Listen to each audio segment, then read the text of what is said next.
Good morning student, कैसे बच्चे आप सभी। मैं रिंकुश मलिक आज के नेक्स्ट सेशन में आप सभी का स्वागत करता हूं। प्रायिकता का ये नेक्स्ट सेशन है बच्चे हमारा, जिसमें हम बहुत ही इंपॉर्टेंट केसेस को बच्चे स्टडी करेंगे। और आज के जो केसेस हैं बच्चे हमारे, आज जो हम केसेस स्टडी करना चाह रहे हैं, किस किस टाइप के बच्चे हमारे क्वेश्चंस रहेंगे, वो सारी कंडीशन देखेंगे। पहले मैंने आपको एक बात कही थी, मैंने आपको स्टार्टिंग की हर एक क्लास में बच्चे मैं एक बात आपको कहता आया हूँ कि प्रायिकता को सीखने के लिए पहले 3 केसेस बच्चे आपको सीखने होते हैं। वो 3 केसेस बच्चे क्या क्या थे हमारे, कि हम कॉइन के बारे में सीख ले, कि हम कार्ड के बारे में सीख ले, जो मैं लास्ट 2 सेशन में बच्चे आपको सिखा चुका हूं। अब बच्चे ये जो तीसरा सेशन है, इसमें मैं आपके साथ किस चीज को डिस्कस करने वाला हूं, वो है बच्चे डाइस, पासे से संबंधी। सबसे पहले बच्चे हम पासे से संबंधित क्वेश्चंस के बारे में आज बात करेंगे, डाइस रिलेटेड। ठीक है, कि आखिर डाइस पे आपके पास क्वेश्चन किस फॉर्म में पूछे जाते हैं, पासे से संबंधी। तो जब भी किसी पासे को हम एक बार बच्चे उछालते हैं, ठीक है, जब भी किसी पासे को हम एक बार उछालते हैं तो उस बारे में हम बात करेंगे। ठीक है, गुल्लू नमस्कार भाई, कैसे बच्चे आप। तो जब पासे को एक बार उछाला जाता है तो आपको क्या क्या चीजें प्राप्त होती हैं, तो आप कहेंगे सर 6 आउटकम होती है हमारी। क्या क्या, 1 2 3 4 5 और 6, 1 2 3 4 5 6, ये बच्चे हमारी क्या होती है, आउटकम्स होती हैं, जो एक बार उछालने पे हमको प्राप्त होता है। क्या क्या प्राप्त होता है, 1 2 3 4 5 6, ये हमको प्राप्त होता है। तो क्वेश्चन क्या पूछा जाएगा, पहले हम कंडीशन देखेंगे। जब हम किसी पासे को एक बार उछालने लग रहे हैं तो हमसे क्वेश्चन कैसे पूछा जा सकता है। अगर किसी पासे को बच्चे एक बार उछाला जाता है तो क्वेश्चन आप सभी से क्या पूछा जा सकता है, किस तरीके से पूछा जाएगा, उस बारे में हम बात करते हैं। ठीक है, तो देखिए अभी कैसे बच्चे आपसे पूछा गया, अब एक ही बार उछालने पे है। ठीक है, जो भी क्वेश्चन पूछूंगा वो एक बार उछालने पे है।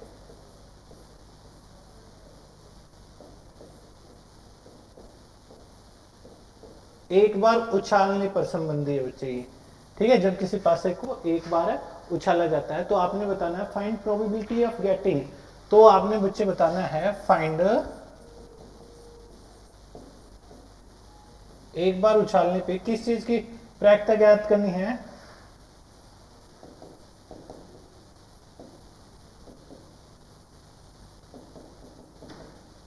गेटिंग एन इवन नंबर, एक सम संख्या आने की प्रायिकता बताएं बच्चे, एक सम संख्या आने की प्रायिकता बताएं। अब ध्यान से सोचिए समझिएगा, एक सम संख्या बच्चे हमारी होनी चाहिए। अब कितने इवन नंबर हैं यहां पे, 1 2 3 4 5 6 में से कितने इवन नंबर हैं।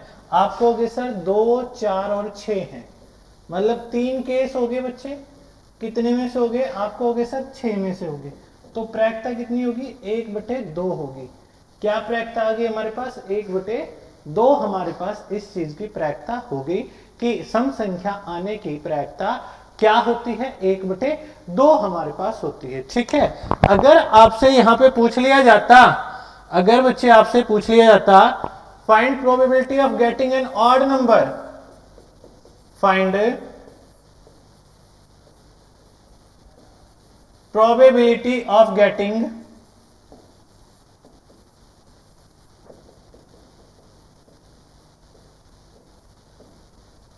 an odd number, एक विषम संख्या आने की प्रायिकता बताएं, एक विषम संख्या आने की प्रायिकता बताएं।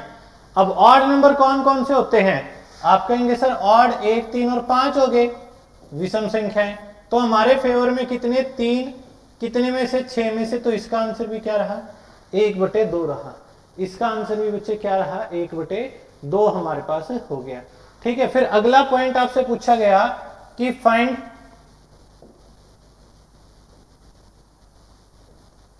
Probability of getting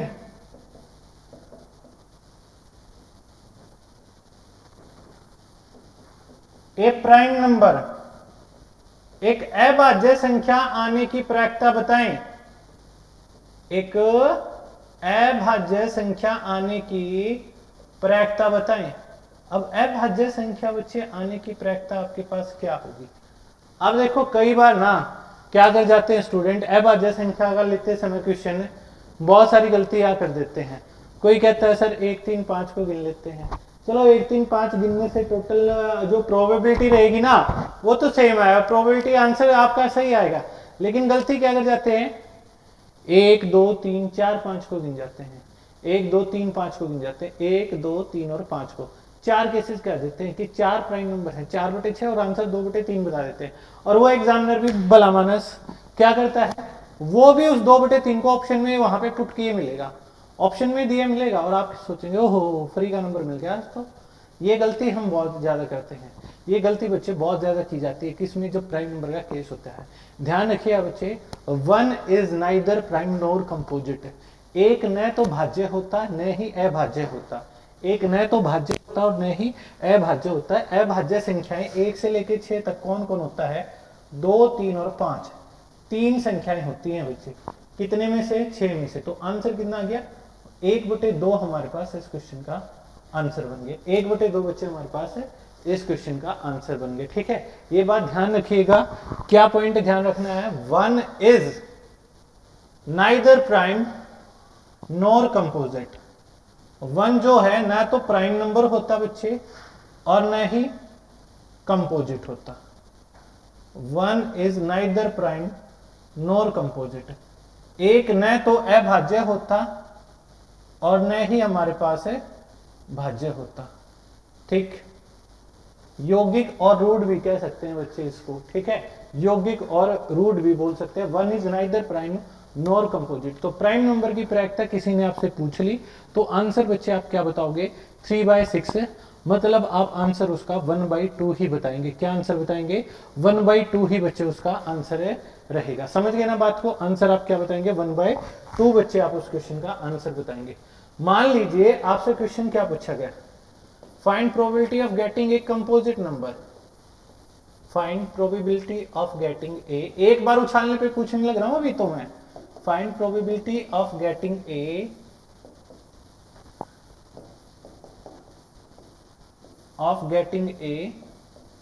composite number.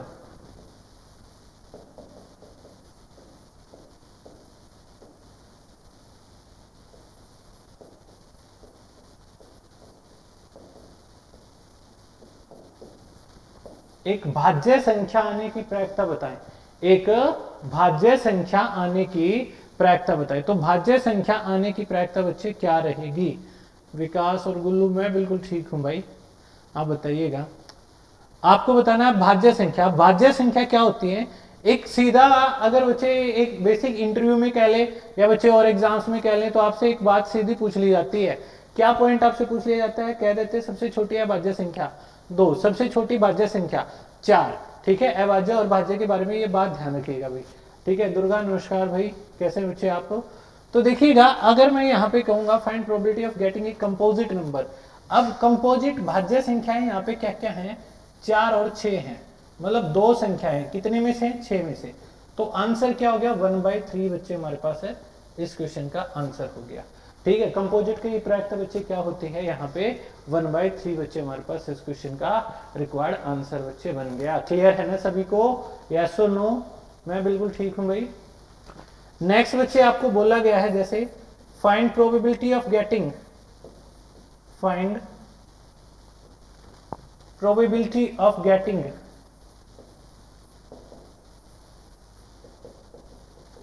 एक बार उछालने पे है बच्चे, पासे को एक बार उछाला गया, गेटिंग ए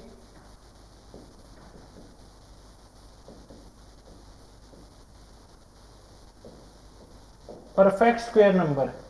एक पूर्ण वर्ग संख्या, एक पूर्ण वर्ग संख्या आने की प्रायिकता बतानी है, पूर्ण वर्ग संख्या। तो परफेक्ट स्क्वायर नंबर आने की प्रायिकता बताएं। आप सभी के आंसर का इंतजार है मुझे, एक बार जल्दी से जल्दी बताइए भाई, एक बार जल्दी से जल्दी बच्चे इस क्वेश्चन का आंसर दे दीजिए।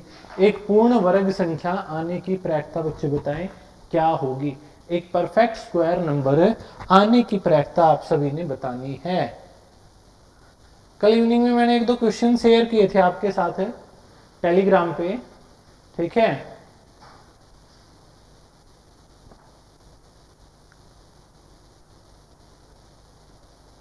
विकास और गुल्लू फंस गए वही हैं 1/6 गलत है, गलत है, पूर्ण वर्ग संख्या।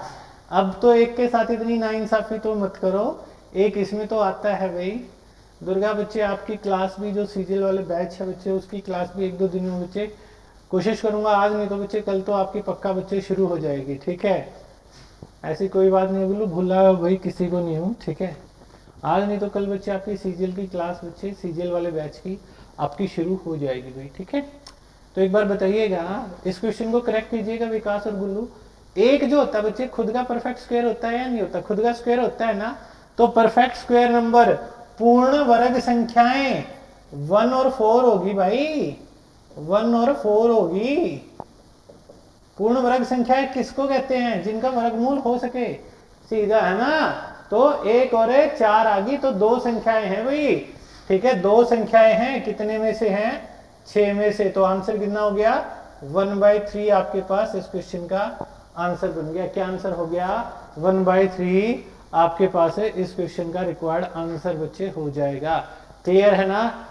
पूर्ण वर्ग संख्या आने की प्रायिकता क्या होती है? 1/3 होती है, ठीक है। इस बात को ध्यान रखिएगा, कई बार इस क्वेश्चन में मिस्टेक कर जाते हैं। जैसे अभी की थी आपने 1/6 आंसर बता दिया था, केवल 4 को काउंट कर लिया था। 1 के साथ इतनी नाइंसाफी मत करो, वो स्क्वायर तो होता है बच्चे, ठीक है। समझ गए ना बात को? क्लियर है ना? चलिएगा अगले क्वेश्चन का बताइएगा। एक और बच्चे ऐसे, ये एक बार उछालने पे ही है, आपको बताना है find probability of getting a perfect cube number. सारे के सारे केस डिस्कस ही कर लेते हैं। फाइंड प्रोबेबिलिटी ऑफ गेटिंग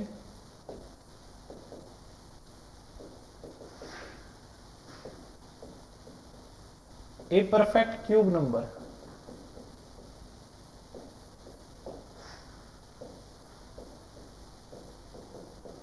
एक पूर्ण घन संख्या, एक पूर्ण घन संख्या आने की प्रायिकता बताएं। एक पूर्ण घन संख्या आने की प्रायिकता बताएं भाई, ठीक है। बताइएगा,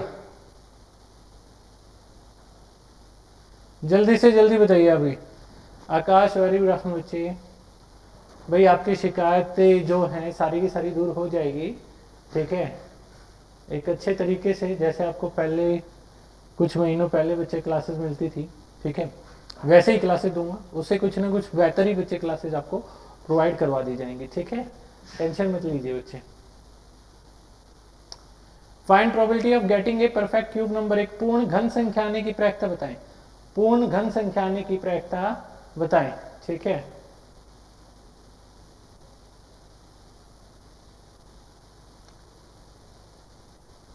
ठीक है गुल्लू, ठीक है भाई। अब पूर्ण घन संख्याएं बच्चे कितनी होती है? पूर्ण घन संख्याएं एक अकेला एक ही है ना जो खुद का क्यूब होता है, तो आंसर कितना हो गया? 1/6 हो गया, ठीक है।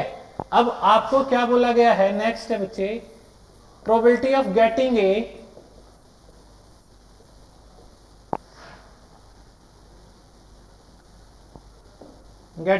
Number which is either divisible by 2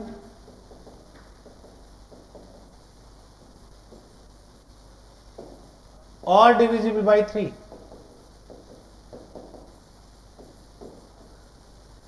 या तो 2 से भाग हो जाए या फिर 3 से भाग हो जाए, उस नंबर की प्रायिकता बताएं भाई, जो या तो 2 से भाग हो जाए या फिर 3 से भाग हो जाए। जल्दी से जल्दी बताइए अभी, या तो 2 से भाग हो जाए या फिर 3 से भाग हो जाए, उस नंबर की प्रायिकता बच्चे आपने बतानी है। वो नंबर बच्चे आपने बताना है जो या तो 2 से भाग हो जाए या फिर 3 से बच्चे भाग हो जाए, या तो 2 से भाग हो जाए या तो 3 से भाग हो जाए। 2 या 3। विकास या और का अंतर बच्चे समझ लीजिए।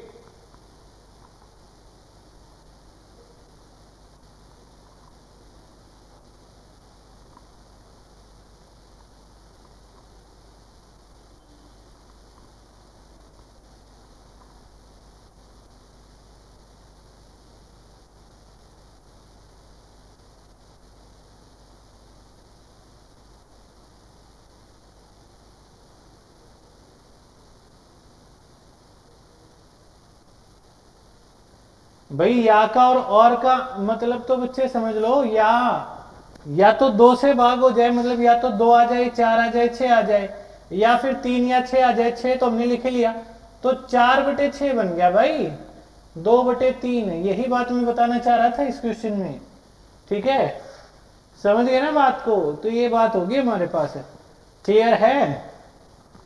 बोलिएगा किसी भी स्टूडेंट को कोई डाउट है इस क्वेश्चन में तो पूछ सकते हैं भाई, ठीक है।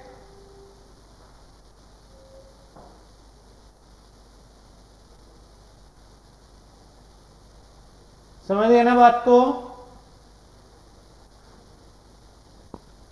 ठीक। नेक्स्ट केस बच्चे हमारे पास क्या रहेगा, अगर हम देखेंगे इसको यहाँ पे, जो हमारे पास नेक्स्ट केस में बात रहेगी तो वो हमारे पास क्या है,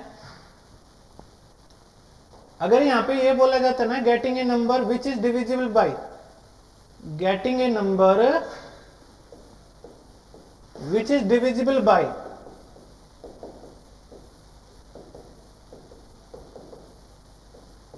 2 and 3, जो 2 और 3 से भाग हो जाए, 2 और 3, एंड का मतलब होता है दोनों के लिए, एंड का मतलब होता है दोनों के लिए, जो 2 से भी हो जाए और 3 से भी हो जाए, 2 और 3 से भाग हो जाए, तो यहाँ पे अकेला 6 है, केवल एक केस है बच्चे, और एक केस ये कितने में से है, 6 केसेस में से, तो ये 1/6 हमारे पास आंसर हो गया, ये हमारे पास है 1/6 बच्चे, हमारे पास इस क्वेश्चन का आंसर बच्चे बन गया। क्लियर है ना, आइए बच्चे बात समझ में, ठीक है।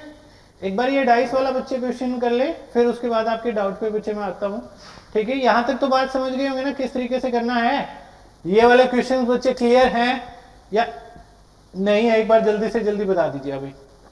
यहां तक तो समझ में आया होगा ना सभी को किस तरीके से देखना है। ये जितनी भी बातें हैं, ये बातें पूछी जा सकती है जब एक बार उछाला जाता है, जब किसी सिक्के को, किसी पासे को एक बार उछाला जाता है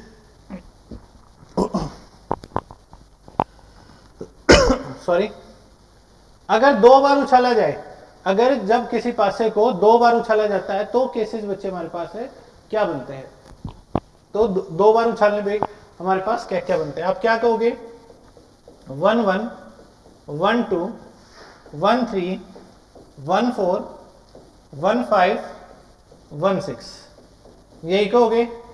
ऐसे ही 2 1 2 2, पहले पे 2 दूसरे पे 2, 2 3 2 4, पहले पे 2 दूसरे पे 4, पहले पे 2 दूसरे पे 5, पहले पे 2 दूसरे पे 6, ऐसे ही केस बन जाएंगे ना बच्चे, ऐसे ही हमारे पास केस बन जाएंगे ना। तो यहाँ पे फिर 3 पे 3 1, फिर 3 2, फिर 3 3, फिर 3 4, फिर 3 5, फिर 3 6, ऐसे ही फिर बच्चे हमारे पास क्या हो गया, 4 1 4 2 4 3 4 4 4 5 4 6, फिर क्या हो गया, 5 1 5 2 5 3 5 4 5 5 5 6 6 1 6 2 6 3 6 4 6 5 और 6 6, ये केसेस हो गए भाई हमारे, ठीक है। इस तरीके से हमारे ये कितने केस हो गए, 36 केस हो गए। अब ये 36 केस मैंने लिखे क्यों हैं, ये 36 केस लिखने का मतलब मेरा क्या है, क्यों लिखे भाई मैंने ये 36 केस, अब आप लिख सकते थे, लेकिन यहाँ पे मैं आपको एक पैटर्न, एक ट्रिक बच्चे समझाना चाह रहा था। वो ट्रिक हमारे पास क्या है, आपको देखो, सबसे पहला एक सिंपल सा क्वेश्चन यहाँ पे पूछा जाता है, अगर 2 पासों को एक साथ उछाला जाता है तो आपने प्रायिकता बतानी है, probability of getting a doublet, एक डबलेट आने की प्रायिकता। डबलेट का मतलब दोनों पर सेम अंक होना चाहिए, दोनों पर सेम अंक बच्चे होना चाहिए, तो दोनों पर सेम अंक होने का मतलब क्या है, पहले पे भी एक दूसरे पे भी एक, समझ गए, पहले पे 2 तो दूसरे पे भी 2, पहले पे 3 तो दूसरे पे भी 3, ठीक है। कितने केस हो गए, 6 केस हो गए, कितने में से हो गए, 36 से, ठीक है। तो डबलेट की आने की प्रायिकता 6/36, आप कह दोगे सर दोनों पर समान अंक आने की प्रायिकता 1/6 है, लेकिन इसमें जो आता है ना केस, वो आता है जोड़ का। अब जोड़ देखो, जोड़ बच्चे ज्यादा से ज्यादा कितना हो सकता है, आप कहोगे 12, और कम से कम कितना हो सकता है, कम से कम हो सकता है 2। अब देखो इस वाले डायगोनल पे 12 जोड़, यहाँ पे 11, यहाँ पे 10, यहाँ पे 9, यहाँ पे 8, यहाँ पे 7, यहाँ पे 6, यहाँ पे 5, यहाँ पे 4, इधर 3, इधर 2। इस तरीके से केसेस हैं, इस तरीके से ये केसेस हमारे पास है ना जोड़ के। तो मैक्सिमम जो सबसे लंबी लाइन है वो 7 जोड़ की बनती है। ठीक है, तो ये आपको जोड़ वाला केस आपको याद रखना है कि कितना जोड़ है और वो कितनी बार हुआ है। सम और नंबर ऑफ टाइम्स।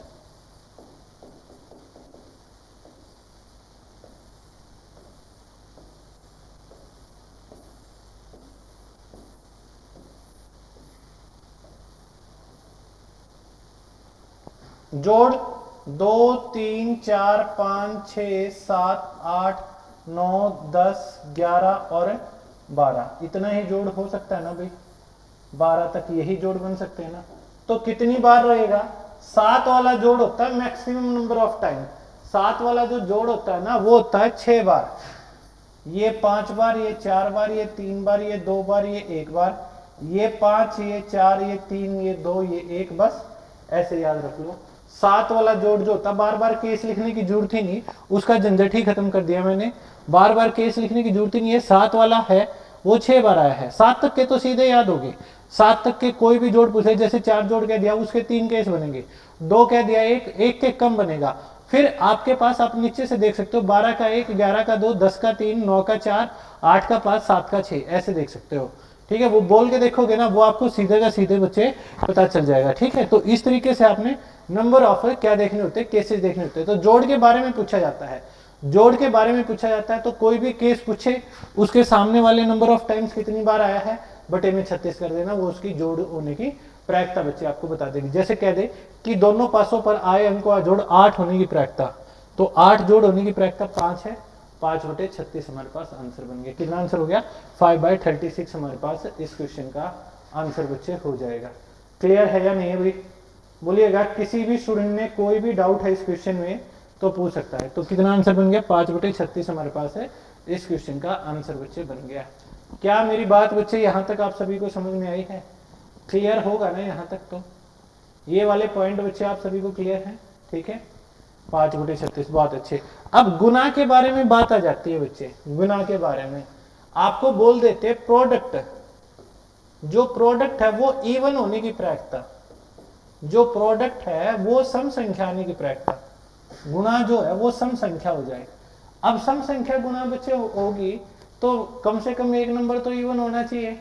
तो देखो 2 वाली पूरी लाइन, 4 वाली पूरी लाइन, 6 वाली पूरी लाइन, 2 4 और 6। ठीक है, फिर 1 वाली लाइन में जो 1 2 है, 1 4 है, 1 6 है, 3 केस हो गए। ऐसे ही 3 वाली में 3 2 3 4 3 6, टोटल कितने केस हो जाएंगे, ऐसे 27 केस हो जाएंगे। तो इवन आने की प्रायिकता होती है बच्चे गुणा में 27/36, मतलब 3/4 होती है। और गुणा ऑड होने की प्रायिकता, विषम होने की प्रायिकता, ये बच्चे हमारी क्या होती है, गुणा विषम होने की प्रायिकता ये हमारी 1/4 होती है। इस बात को याद रखिएगा भाई, 3/4 और 1/4 वाले केस को बच्चे याद रखिएगा। तो कभी भी गुना के बारे में बात आ जाए तो 3/4 इवन के लिए और ऑड के लिए 1/4 होगी। ठीक है, क्लियर है ना। तो ये आपके पास पासे का खेल था, उम्मीद करता हूं पासे में आप कोई मार नहीं खाएंगे। अब एक क्वेश्चन बच्चे गुल्लू ने शेयर किया है, उन्होंने बोला है किसी शहर की जनसंख्या में 4% की वृद्धि होती है वार्षिक रूप से, लेकिन साथ ही साथ आधा प्रतिशत की कमी भी हो जाती है, साथ के साथ आधे प्रतिशत की कमी भी हो जाती है। मतलब अगर मैं देखूंगा बच्चे आपके पास एक साल में 3.5% का बदलाव आया है, तो इन्होंने ऑप्शन दे रखे 10.5, 10, 10.8 और 9.8, कुछ ऐसे दे रखे ऑप्शन है ना। तो देखो अगर हर साल 3.5 बढ़ने लग रही है तो 3 साल में 10.5 तो बढ़ी ही बढ़ी, अब जाएगी कुछ न कुछ एक्स्ट्रा, क्योंकि जो पहले साल में 3.5 बढ़ा है उसका भी 3.5 लेना है आपने, फिर जो आया है उसका भी 3.5 लेना है। समझ रहे हो बात को। तो वो चीज आपके पास जाके कितनी हो जाएगी, मतलब 10.5 से तो ऊपर ही जाएगी। तो आंसर कितना आएगा, 10.8 बच्चे आपके पास है इस क्वेश्चन का आंसर बन जाना था भाई गुल्लू। समझ गए ना बात को, यस और नो, क्लियर है या नहीं है भाई, एक बार जल्दी से जल्दी बताइए भाई। गुल्लू आपको जो ये पॉइंट मैंने बताया है भाई क्लियर हुआ है या नहीं हुआ, एक बार जल्दी से जल्दी बता दीजिए बच्चे। क्लियर है ना किस तरीके से इस क्वेश्चन को सॉल्व करना है, ठीक है। आइए बात समझ में कि 3.5 है, 3.5, 3.5 और 3.5, तो 10.5 से तो ऊपर ही जाएगा। मतलब 10.5 तो ये है जब आपके पास सिंपल इंटरेस्ट वाली बात होती है, और ऐसे बढ़ना तो कंपाउंड इंटरेस्ट होता है, मतलब सिंपल से तो एक्स्ट्रा ही कुछ ना कुछ बनेगा। तो 10.5 से एक्स्ट्रा एक ही ऑप्शन है, 10.8 बच्चे आपके पास आंसर बन जाएगा। ठीक है, क्लियर है ना? ठीक, तो बच्चे डाइस वाले क्वेश्चंस को ट्राई करके आइएगा, बाकी क्वेश्चंस को नेक्स्ट सेशन में बच्चे आप सभी से मुलाकात होगी। ऐसे ही पढ़ते रहिए, मेहनत करते रहिए। Thank you.